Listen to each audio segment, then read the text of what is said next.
Okay, hi. I'd like to welcome everybody tonight to our Pantheon Audio Fundamentals. Let me get the right screen going here. There we go. My name is Martin Hansen. I also go by the DJ name Meta DJ. I've been an instructor for Houston Community College for the video gaming department. I taught how to create music, how to capture video for dialogue, and how to create sound effects.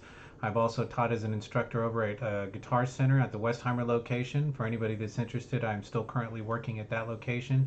And if you'd like to take a private one-on-one instruction, I'd be happy to give you that phone number for the store there, 713-952-9070, and ask for the lessons department. So today we're going to be covering audio fundamentals. I like to give this as a beginner instruction course because a lot of people, they seem to know a lot, but fundamentals are an important thing. They build the foundation that you need to be able to understand certain things later on will become more clear. So the first thing that I usually do is I like to define my word. So if I had to define sound's technical definition is sound can be defined as any vibration transmitted through a solid, a liquid, or a gas that can be detected by the human ear. So you see that in there where it says solid, liquid, and gas. Now, as far as we're concerned, most of the time we listen to sound through the gas, right? We listen through it through the air. That is the natural environment for us to be able to listen to sound. But sound can also be transmitted through solids. So if you've ever turned up your subwoofer and had a neighbor bang on the door and complain, or bang on the wall and complain, obviously the sound got through the wall, and so it was able to be transmitted through that solid, as well as being through a liquid. So if you've ever heard whales singing or dolphins making noise underneath the ocean, those are sounds that are being generated by vibrations that are being generated that are within the audible range for human beings. And if you've ever been swimming over the summer and put your head under the pool and screamed or tried to talk, you would hear a bubbly kind of version of your own voice, but you would technically be able to hear that. So yes, absolutely, sounds can transfer through solid, liquids, and gases. So another definition for a sound is as an object vibrates back and forth, it pushes and pulls on the molecules, in this case, in our case, air molecules that are directly next to it. This creates areas of high and low pressure. So if anybody's ever played a guitar or had a guitar in front of them, if you pull the string back, if you can imagine right there in the center, let's see if I can put my cursor there. If we see this, we have the upward motion, which is the area of high pressure. We have the downward motion, which is the area of low pressure. If you see the gradient that's in the background, as the atoms come together, it becomes darker. As they become further apart, it becomes lighter. And if you were to ever grab your a guitar and pull back on the string, this would be essentially what you'd be creating. You could put your hand close enough to the string to actually feel vibration coming off of that string without having actually to touch it. So you're actually feeling the pressure waves coming off of that instrument as you hold your hand over a vibrating guitar string. Now here we see a more in-depth version of what we were seeing in the previous slide. Other things have been added to this slide. So we see that the area of high pressure are known as compression. So this would be actually, and if you see the picture right there in the center, you can actually see the atoms being compressed or being pulled closer together. Imagine that's the string as it swings towards atoms, right? And then as it pulls back in the other direction, not only was it affecting the atoms as it pushed them together, but it's also now expanding in that area, which is allowing for this area of low pressure. So then you get the low pressure side of the wave. So we count the 0 degrees to 180 degrees as the compression part of the cycle, and 180 to the 360 degrees as the rarefaction cycle, or the low pressure cycle. Now this is important because later when we start talking about frequency, this measurement of 0 to 360 degrees will be what we are measuring frequency with.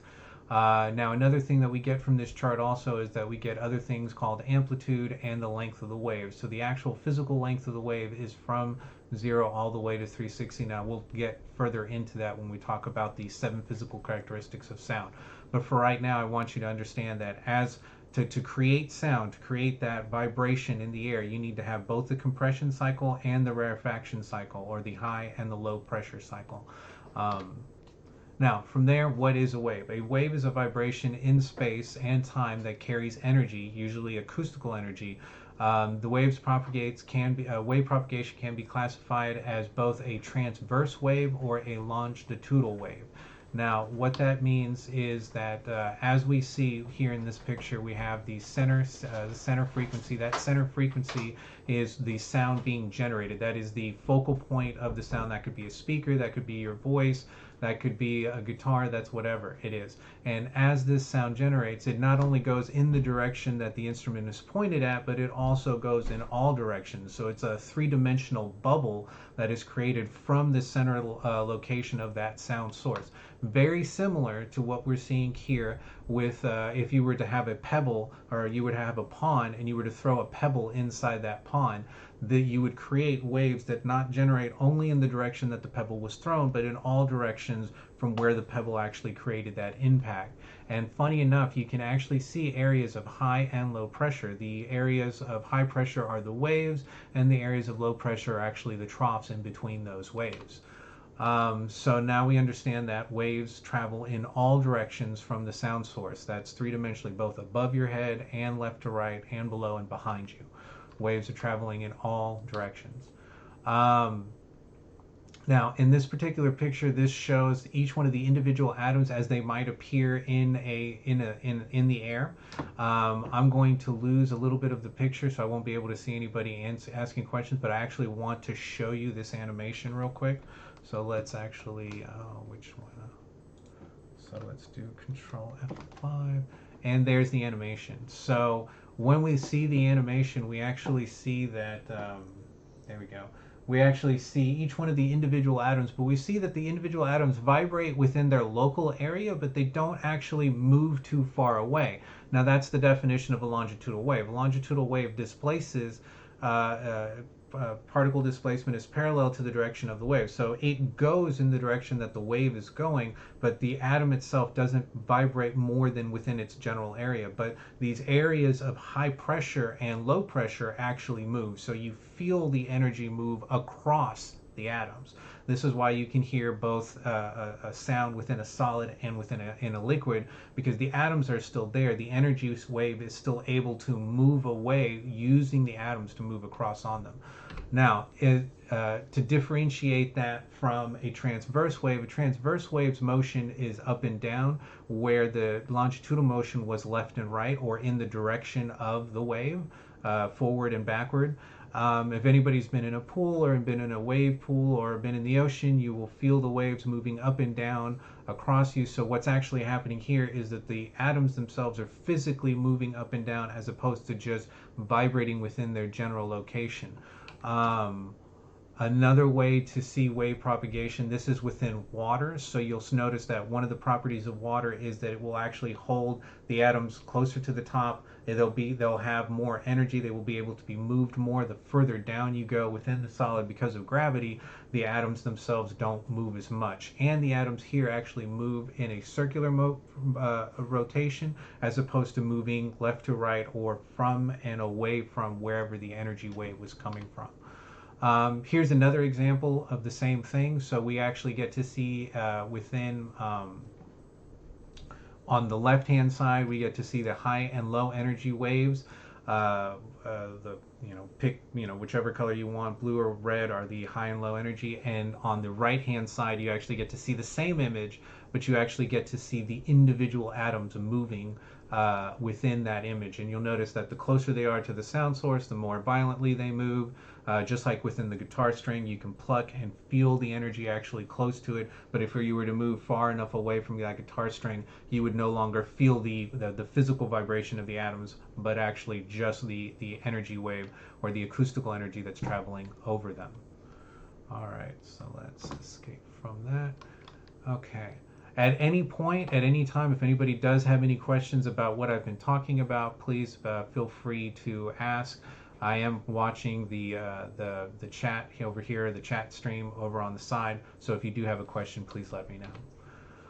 From there, wave propagation creates waveforms. So in the shape, so basically this depiction is kind of giving you an idea of what it would look like three-dimensionally as an acoustic wave, as opposed to what we're seeing as a two-dimensional wave within our DAWs, right? So once you digitize a wave and put it within a digital environment, you're going to see the waveform that's over there on the right-hand side, which is the up and down motion. But I always like to look at the shading that's going on in that, because that shading is very indicative of what's happening on the left hand side, where you have a live three-dimensional wave that's giving you not only an up and down but a left to right. For those who have worked within Serum and have actually seen your waveform, the waveform move across, this is very indicative of that. It's always changing as it goes through time. So there we have a two-dimensional representation of a three-dimensional sound.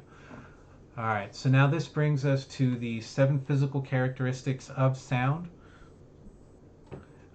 Those will include amplitude and frequency, both of which we've kind of seen a little bit in the pictures of the compression cycles that we were looking at earlier. We will be talking about velocity, so if anybody's ever heard the speed of sound, this is what we're talking about, is the velocity of sound. From there, waves have their own physical wavelengths, so we'll be explaining why sound works the way it does based off of its frequencies. So lower frequencies travel further, where higher frequencies are have shorter wavelengths. Phase relationship. So phase relationship is all waves do not exist within the environment by themselves, so they are always being influenced by other sounds that are being generated at that time. So the relationship of those waves together create phasing, and when you get into synthesis, this is incredibly important. Phase relationship is it's pretty much what you're doing. You're picking oscillators and you're having them interact with each other to create a new sound. Harmonic content would be the individual frequencies that you're playing. So when we start talking about like a scale, harmonic content comes into defining how we hear things like a C scale. So if I was to play a C scale,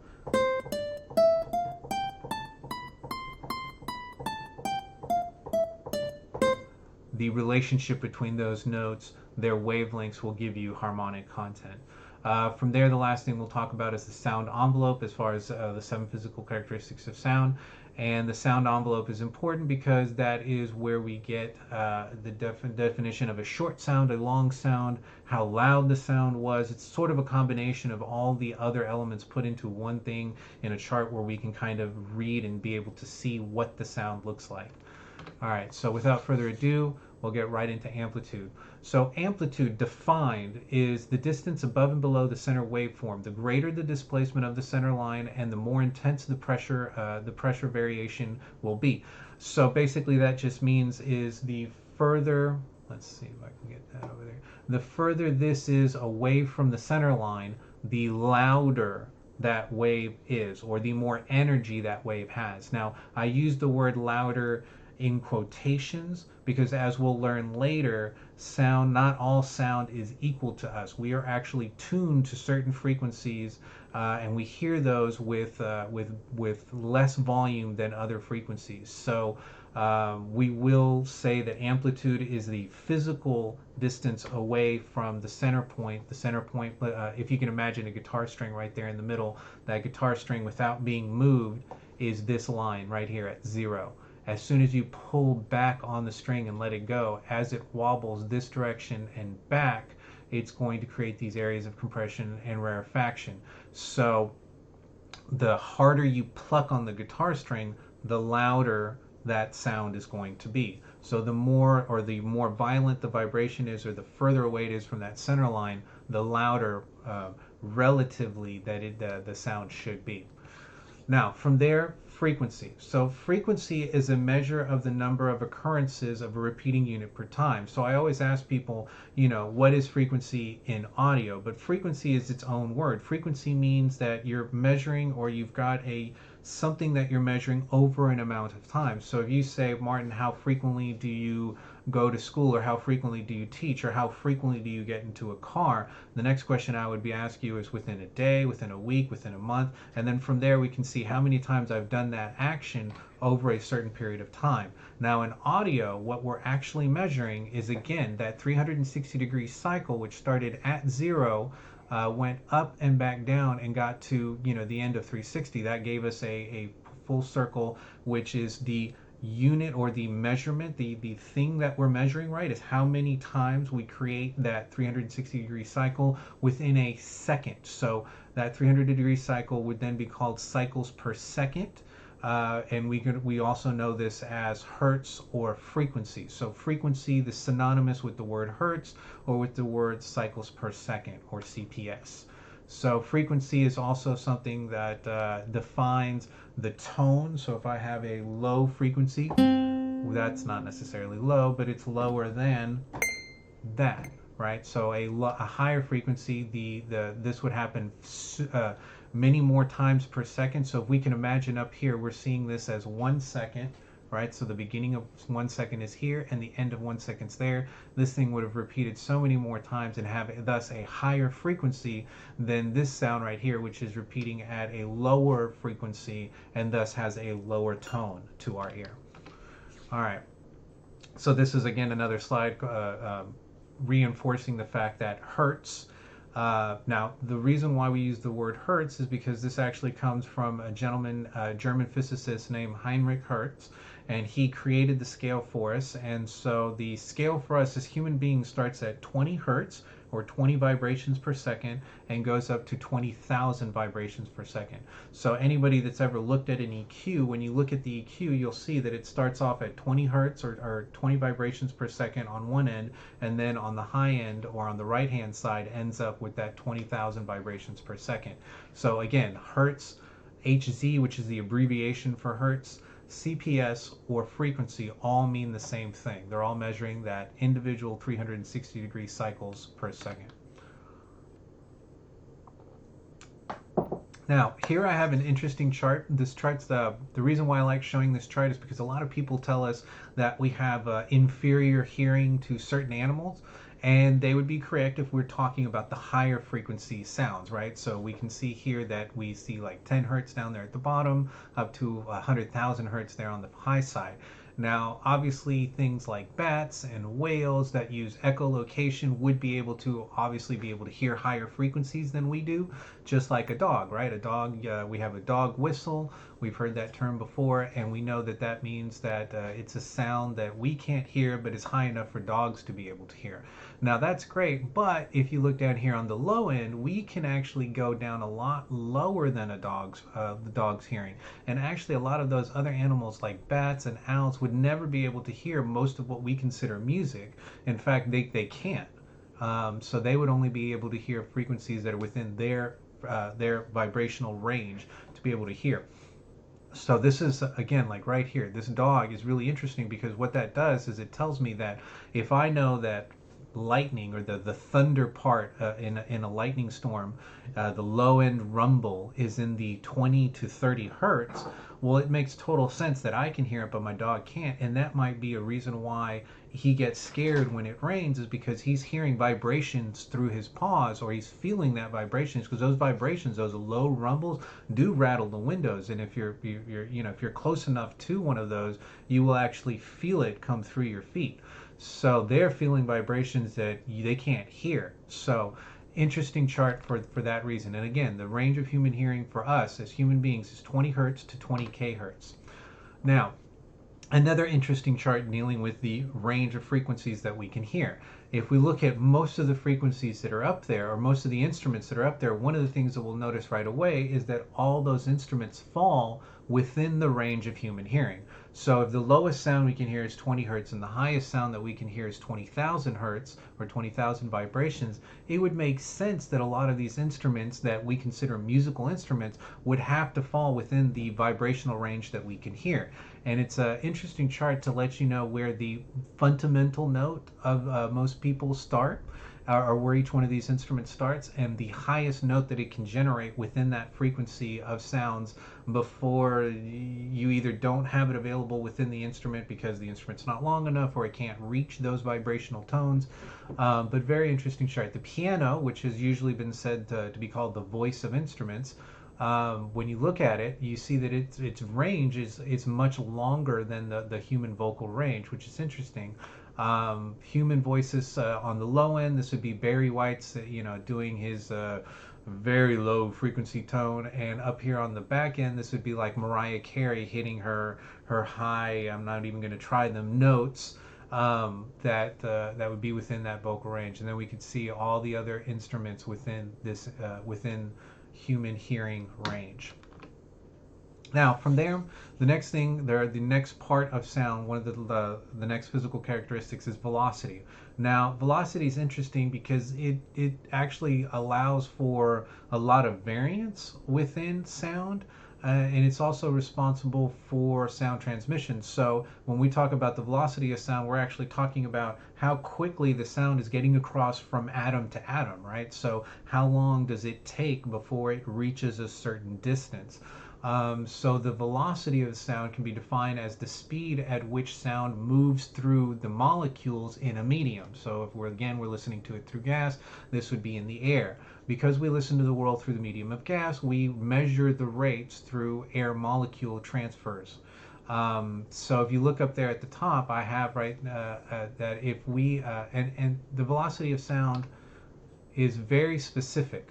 We have to define sound as Mach 1 would be defined as 1,130 feet per second at 68 degrees Fahrenheit at sea level, or 761 miles per hour. Now, if we take that same calculation and we actually move higher up in the atmosphere, the speed of sound slows down. And the reason why it slows down is because the atoms are further apart, because as you go up in the air column, the air column becomes less dense. This is why mountain climbers usually have to take oxygen with them if they're going to be going and climbing mountains up above a certain altitude, because there's not enough oxygen up there. So as you move up within a column of air, you actually decrease the speed of sound. Now, yeah, so we'll leave it at that. But there is the speed is dependent on the amount of oxygen that's in the air, or not the oxygen, but the amount of molecules that are in the air and their heat. Now, the other reason why heat is there is because, as you know, if you were to take a pot of water and boil it, that pot of water, if you heat it up, the molecules start moving around a lot faster, and transmission is lost because those atoms are moving. They're moving at a greater velocity. The other thing would be if you had it cold, the vibration between them, the atoms are actually closer together, and that means the sound can actually transfer through that object much quicker than it could through a hot environment. All right, so wavelength. So earlier we talked about amplitude. Amplitude was the distance from zero to the top of the peak of the wave. That was our amplitude. Now, if we're talking about wavelength, wavelength is our left to right measurement. Wavelength gives us where the beginning of the cycle is to how long the physical wavelength itself is before it completes that 360-degree cycle. Now, this seems a little odd that you would actually have wavelengths, but it makes sense. If you're sitting at a stoplight and you're waiting for your light, and all of a sudden you hear bass coming from a car next to you, right? Usually the first thing you hear is the bass, right? That would be the first sound, and the reason why that sound is reaching you is because its wavelength is longer than the other waves. So the formula that we use to figure that out with is T equals 1 over F.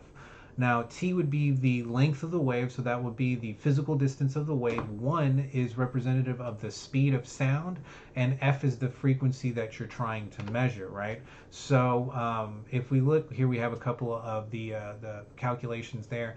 If we look at 30 hertz, which is a very low frequency tone, most kick drums and most bass frequencies, especially if we're talking about sub bass, are going to be in the 50 hertz to most kick drums would be in the 70 to 80 hertz if you've got a really low maybe an 808 like an 808 kick drum, that would be a low frequency tone. And if we take that formula, we take 1,130 feet per second and divide it by 30, which is the frequency of that wave, we would see that the physical length that that wave has to travel is 37.6 feet.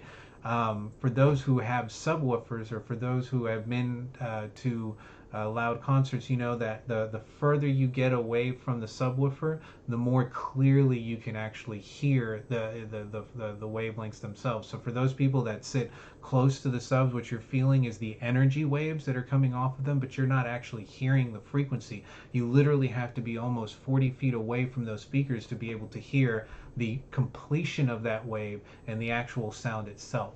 Now, most like I said, most of that sub bass frequency is going to be in that 80 to 100, or that 80 to 100, 100 hertz tone. So most people, if you stand about 10 feet away from the subwoofers, you'll actually be able to hear the sub bass frequencies better. Now, another interesting thing from viewing this is that we know that that the human voice, as we saw in an earlier chart, the human voice itself sits where? It sets between 80 hertz and about 1,000 hertz. And if we compare that to this chart, we'll see that 1,000 hertz, where the most of it is going to be in this range right there, in that 2 feet to 3 feet range. And when you think about a normal conversation between people, the comfortable conversational distance for people is exactly that. It's somewhere between 2 to 3 feet in distance from the person that you're having the conversation. Any further away and you actually feel like you're not catching all the words, or it's too close and it feels a little uncomfortable. And a lot of that has to do with the completion of the wave within the distance in that frequency tone that we're actually using. So because we speak in this range to this range right here, we stand comfortably between 5 to maybe about 1.5 feet away from the person that we're speaking to. Now, there's also cultural norms. Asian societies like to be closer together when they have a conversation. Western societies are a little bit, they have that 2-foot rule, my square box rule. So there is something that has to do with culture, but there is also a lot as far as the general distances, regardless of culture, of that distance of 4 to about 1 foot away from the person that you're actually speaking to. The next physical characteristic would be phase relationship. Phase relationship is the difference expressed in degrees or time between two waves having the same frequency or referenced at the same point in time. Now, that seems like a very complex definition for this, but essentially what it means is that if I have two waves, so you can see here a red wave and a blue wave, and they both start at the same time and have the same frequency, they should technically end at the same location. Now, we would call this in phase with itself. So we see wave one is over here on the top left hand corner, and we see that both the waves start and end at the same time. Now, we can have relationships between the waves that don't start or end at the same time. So we would see like number two and number 4, excuse me, which is either 90 degrees out of phase. You can see that the secondary wave starts just a little bit after the first wave, and here it's actually starting again 90 degrees, but 270 degrees off pitch from where the other one is. Now, when we get into synthesis, this is kind of the backbone of synthesis. You will have an oscillator that will give you a tone, and then you'll have another oscillator that will give you a secondary tone, and you will be playing back and forth between the EQ and how loud they are and how much of a presence they have within the sound. But another thing that you could also play with is the phase relationship between those two sounds. So you can take identical waves and move them slightly off of each other and create harmonics that weren't there before. Now, also another interesting thing about looking at this chart, when we look at something, we see the bottom area down here. Now, this bottom chart is actually showing us the green. Now, the green is the combination of both of those waves playing together and how much energy they have. Now, first thing that we'll notice is here on 1 and on 3. On 1, we notice that both of the waves are actually more energetic. The green has more energy than the other two waves while they're if they would be playing by themselves. So the blue wave is it playing by itself, the red wave is it playing by itself, but if we were to combine both of those two waves together, we would get that green wave. And what's nice about this is that it actually gives us information about something that we could do with audio later. So when you're talking about a DAW later, and you might be working within a project and you try to turn the volume up on a certain synthesizer and you realize, hey, I can't turn it up anymore without getting distortion. So one of the tricks that you can do is you can actually make a duplicate copy of that same synthesizer, and by playing both of them together you get this higher energetic wave, like example number one. Number one would be if the rule of thumb is that if you have two identical waves, the sum of those identical waves is larger than their individual parts, way larger. Now in contrast, you see down here number three. Now number three is kind of weird because we see both of the waves 180 degrees off pitch from each other, or off phase from each other, and the green line is actually smaller, way smaller than both of the waves. Now the easiest way to explain this is, imagine that I made a clone of myself, or I made a clone of yourself, and I had you guys playing a game of tug of war, right? So the energy would be the rope that's in the middle, and if both of my clones, or if myself and my clone are both equally as strong, when we both start to pull on the atoms, which is the rope goes nowhere. And the reason why the rope goes nowhere is because you can't pull and push at the same time. Because those two elements are working against each other, you actually end up with a sound that's diminished. It's actually less energetic, and if the phase relationship is exactly 180 degrees off, you've effectively created noise cancellation.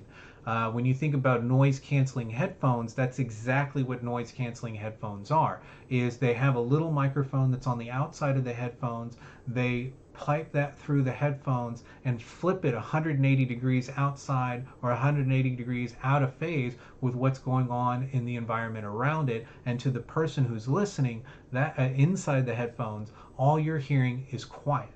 So that would be noise canceling. So number three is an example of being 180 degrees. You have noise cancellation. If you're exactly in phase, both sounds are exactly, they're the same frequency and they're both in phase with each other, you get a overall boosting of those frequencies. Now on the next slide, let's see. Oops, sorry. Next slide. And again, I'm going to play this so that you actually see. So here we see, I wish I could slow it down, but you see the individual waves, they're exactly the same distance from each other, and when they come together and converge, you see the green getting a lot, has more energy than both of the waves individually, and as they move apart, you see the green go away. It's almost like it vanishes, and that's because they're 180 degrees out of phase with each other. Now, again, if you're talking about synthesis, that's really interesting, because now if you know that, you can set one wave, the same wave, 180 degrees out of phase with the other one, set a low frequency oscillator on there, and then do the opposite to the other one, and now you'd get this really crazy womp thing that's happening, because not only are you using the low frequency oscillators to create motion within it, but you're also using phase relationship to then change the nature of the sound. All right, so this brings us then to harmonic content. Now, harmonic content is best described as the combination of the fundamental notes being played with all partials being generated by the fundamental note. Now, I know that seems strange, but when I play, let's say, middle C, right, not only are you hearing the individual root note, which is going to be the highest frequency that we can hear, that's going to be the loudest part of the wave, right? But you're also hearing like an extra wiggle that comes off the back end. Now on a piano, you have the lower, the more stored kinetic energy the sound has, the more possibility it has to be able to generate off frequency notes. So I'll go down a couple of octaves here,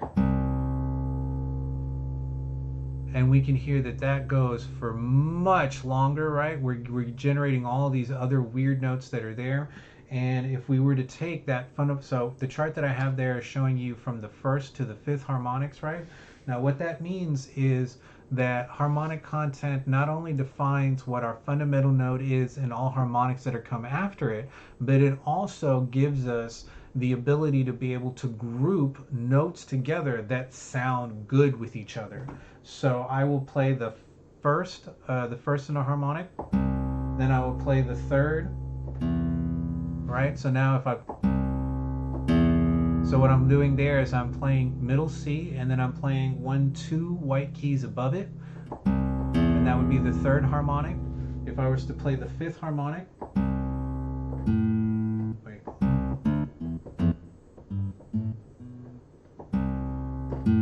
that would be the fifth harmonic there, right? Now what's happening there is that the wavelength, as we know, all frequencies generate their own wavelength, that those wavelengths are actually starting and ending at the same time, right? So if I was to hit both notes at exactly the same time, those notes will, the compression cycle will go up, and the rarefaction cycle will meet at a certain point. So when we look at the first and the second harmonic, we'll see that the second harmonic is half of what we would be seeing in the first. The third harmonic would be a third. We get 1, 2, and then an extra compression cycle. With the fourth harmonic, we get a full 1, 2 cycles for every one cycle happening in the higher harmonic. And for the fifth harmonic, we're seeing 5, or we're seeing 2 complete cycles with a extra compression cycle. This is how we get scales. This is how we get a grouping of sounds together that sound good with each other, that then becomes what becomes our fundamentals of our music. Here we see another example. We see C4, C5, C6, C7. So I'll play those notes now for you. C4 would be, this is actually C3, C4, C5. All right, so we'll play those again.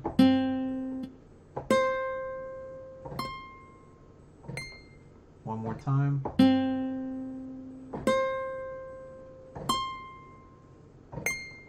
Right. This is also what I did there was I played each one of the harmonics with the exact halving of the harmonic above that. So this is what gives us our octaves. Our octaves are a separation of each one of these frequency wavelengths that have been divided into, so if I was to take 270's wavelength, it's actually 261.63 hertz. If I was to play the C above that, or harmonically the half, you would see that I would get a doubling of the note, a doubling of the note, and a doubling of the note. So every time we go up an octave, we're actually going up exactly half the wavelength more to get to that next harmonic. This is why those notes sound good together. The other thing that we also get is, so here we have an example of one note being played. So this is going to be the C4 note, right? But within that generation of the C4 note, we are also hearing what we call overtones. So those overtones is part of what gives us our harmonic content. It gives us the quality of the sound that we're looking for. This is why even if I play the C4 note on a piano, it sounds a certain way. But if I play that exact same frequency on a different instrument, I get a different sound. It's the same length vibration. It just sounds different because it's being generated by something different. So if I'm playing a piano, I've got a string. That string is being hit with a hammer. That sounds a certain way. If I have a guitar, maybe I'm plucking the sound, and that vibration on that string is slightly different. And that string could be made out of nylon. It could be made out of metal. And each one of those things changes the vibrational quality of that thing, of the medium that's being vibrated, which then generates its own series, its own individual harmonic tones. And those harmonic tones is what makes each one of the instruments sound different, right? So if I was to go back to a piano, right, that would be the sound for our piano. This would be the same frequency but being played through a violin, right? There's a clarinet, or I think this is the clarinet. No, this is the clarinet, and this is the guitar, right? So all of those are playing, let's see if I can get this done. all of those are playing the same fundamental note over and over again,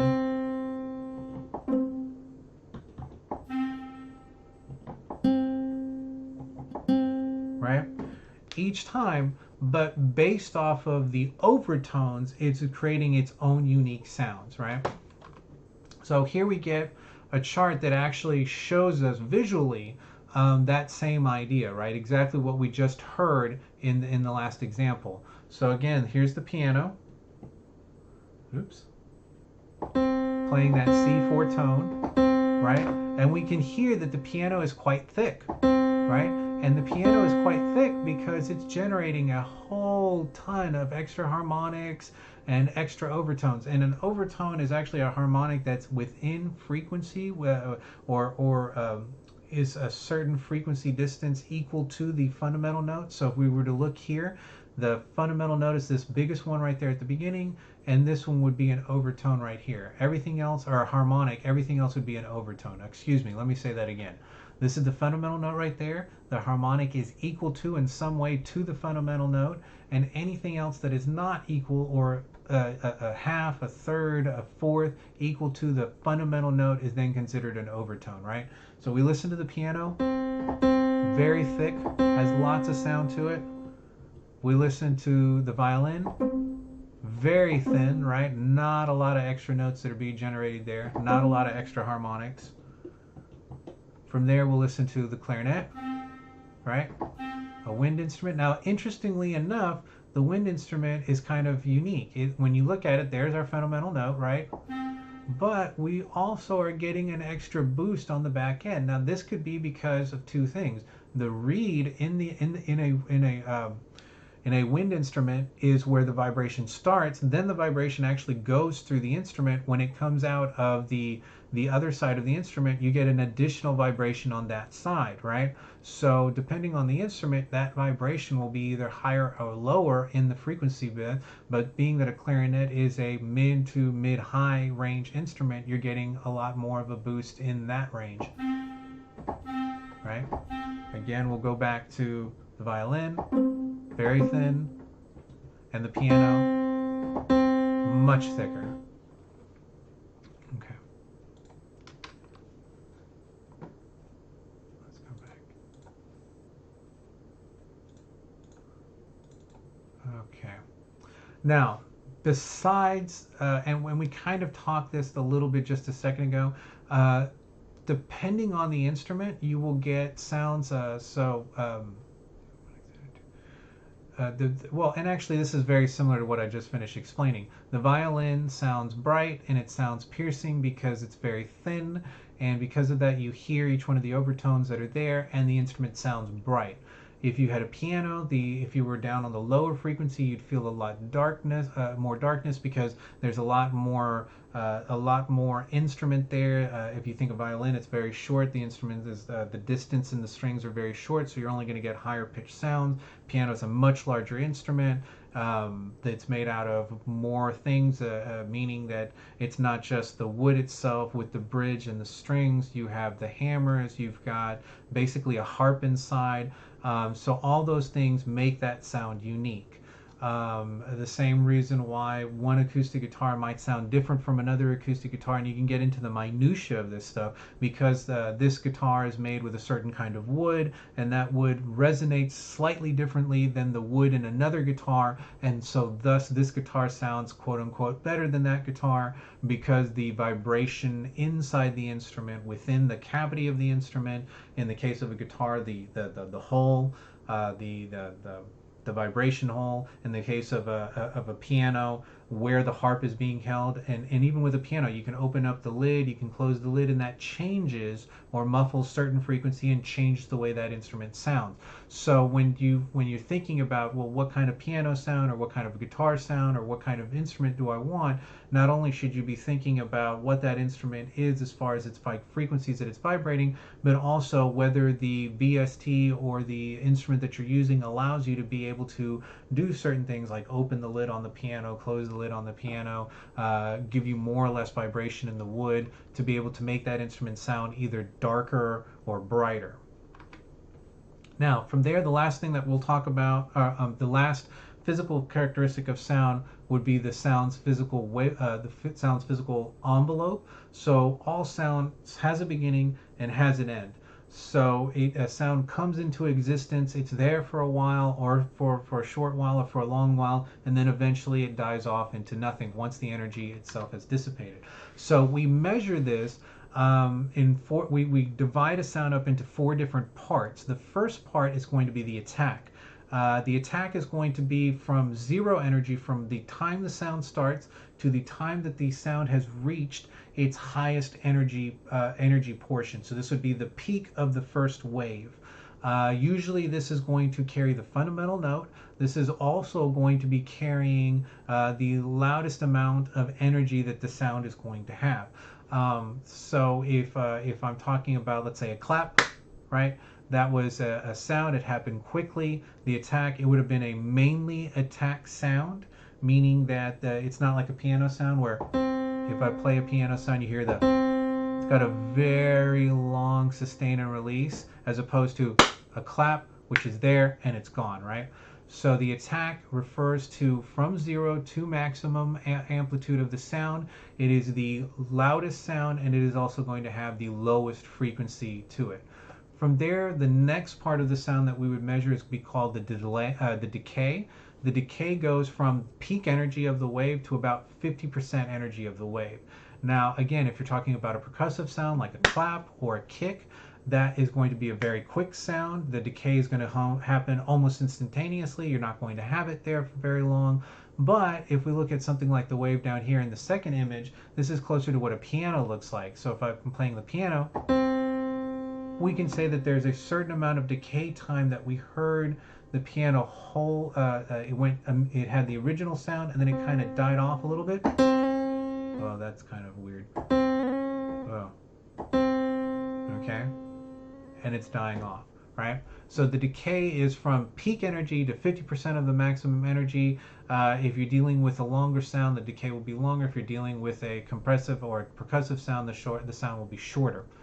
From there, the next thing would be the sustain. Again, in a drum sound, those are usually going to be very quick. They're going to be over fast. If you're talking about an instrument like a piano, not only do I have the piano sound itself, but there's actually a pedal which is called the sustain pedal on a piano, which will actually hold the note even longer. So the sustain would be the length the note is being held, right? And this would be from 50% energy to when the note is released, right? Now the strings can keep vibrating, right? I could hit a string or a piano, let it go, and you can still actually hear part of that sound going, right? So I hit the piano, I have my sustain, I'm releasing, and any energy that's left over after that is what's called the release, right? So the attack is from 0% energy to 100% energy, the loudest sound that the wave is going to make. From there, we measure from 100% energy to 50% energy, which is our decay time. And that will give us a slightly longer or shorter note. The sustain is how long it will hold that 50% energy before you actually let go of the note. When you release the note itself, you're no longer playing or generating a note. And the release time is from when you let go to when the sound itself actually dies off. It's no longer there. Now, when we get into synthesis, if I'm trying to create a pad, I would have a longer attack time. If I'm trying to create a percussive sound like a kick, I might have a much shorter attack time. If I'm trying to create a lead instrument, again, it might have a shorter attack with a longer sustain. Whereas, again, if I'm creating a pad, I might have a longer attack with a long sustain with a quick release. So all of these things will help you start to shape your sound once you actually get into synthesis and start creating your own sounds. Next thing, so now that we've gotten to the end of the 7 physical characteristics, everything that we've talked about so far is defining sound, right? So we have the amplitude of the wave, we have its wavelength, we have its harmonic content, it's the envelope of the wave. the wavelength, everything is defining the sound. Now, what happens to sound once it's left or once it's been generated? Once I've pulled on that guitar string and I've created vibrational energy or acoustical energy that is within the human range of hearing, what happens to that sound wave next? Now, depending on, there's really about four things that happen to a wave. The four things are the sound, the wave itself can be absorbed into an object, right? So we can say that the sound enters, let's say, the wall, or it enters the couch, or it enters the cavity of your head, and that sound never leaves. It keeps bouncing around inside that cavity until it loses energy. Another thing that could also happen is that sound hits an object and it reflects off that object, meaning that just like in the depiction here, this is the sound wave, and we see it hitting the object, and then we see a residual of that bouncing off. Now, when we're reflecting something, the reflection is equal to the angle of incidence. So the easiest way to explain this would be is if I had a flashlight and I aimed it at a mirror, and I aimed that, and I was able to move the flashlight around, the return beam of light that's going to be generated will go equal to the angle. So if I'm coming in at a 35-degree angle, that light is going to be bounced off that mirror at that same 33-degree angle, but opposite to the original angle. Now, this is important when you start putting up things like acoustical foam padding to try to help with the reverberation in your room. If you were to know where that sound is bouncing off, then you'd be able to more effectively put your padding up in the room to where it would help control some of that reverberation inside that room. Now, the next thing that can happen would be transmission, and I'm skipping there. I'm going from reflected to transmitted, but it has to deal with the image that's up there at the top. So here we see the original wave. We see some of it being absorbed into the object. We also see a bit of it being reflected. Now, on the back side, we actually see sound that has been able to travel all the way through the object, right? So transmitted sound is sound energy that passes through an object and emerges on the other side and continues to keep vibrating atoms on the other side. Now, if we were talking about you sitting in your house with your speaker system or on, and your neighbor starts banging on the door, banging on the wall, the reason why this is happening is because those low frequency waves have actually been able, they have enough energy and their wavelengths are long enough that they've actually been able to transmit all the way through the wall and have been able to create themselves or regenerate waves on the other side. So when we're talking about transmission, when you're trying to stop sound from moving out of the environment that you're in, you need incredibly thick walls, or you need gaps between the wall itself and the next wall, so then that way the sound can't transmit directly through the solid. It gets created, you'd be creating what's called a bass trap and actually holding the sound within that bass trap.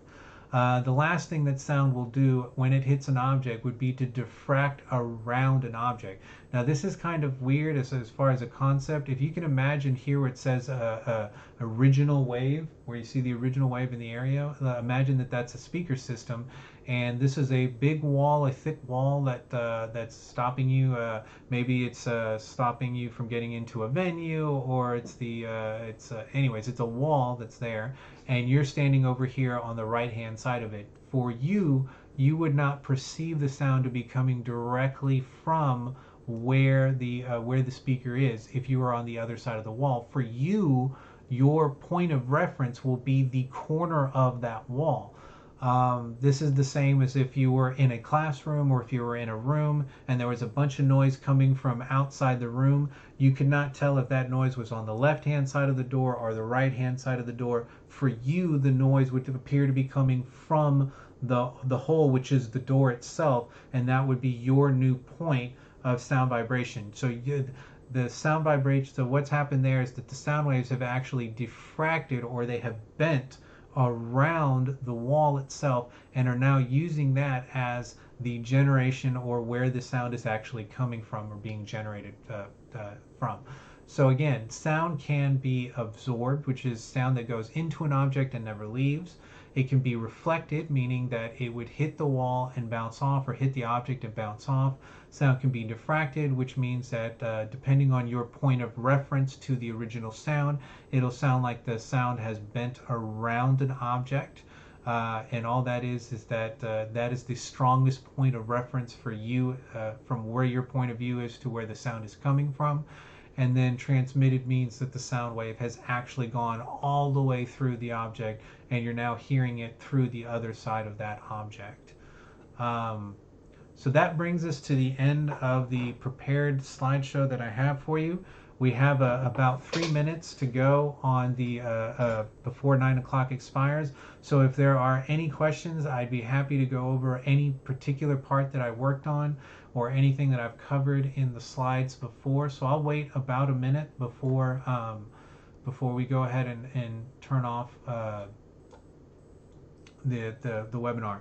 Also, in this last minute, if I don't have any questions, you guys are welcome to join us on Pantheon. Excuse me.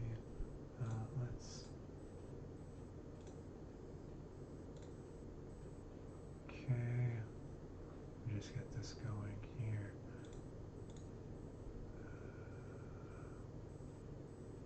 Oh, I guess I got rid of the two pictures. But you are welcome to join us on Pantheon. That would be pantheonmusicacademy.com. If you enjoyed the lecture, we do have other lectures that are available both on our Pantheon page or through our Pantheon website.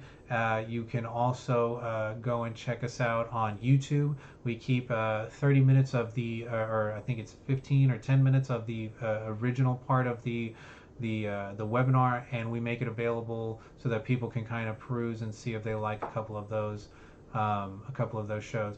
So if there are no other further questions, thank you so much for allowing me to instruct you today. I hope you were able to get a lot of information from what audio fundamentals are. A lot of these things really are the beginnings of what you need to understand before you move on to things like adding reverb, or recording two passes of the same instrument at the same time and wondering why they got louder, Bayes' relationship.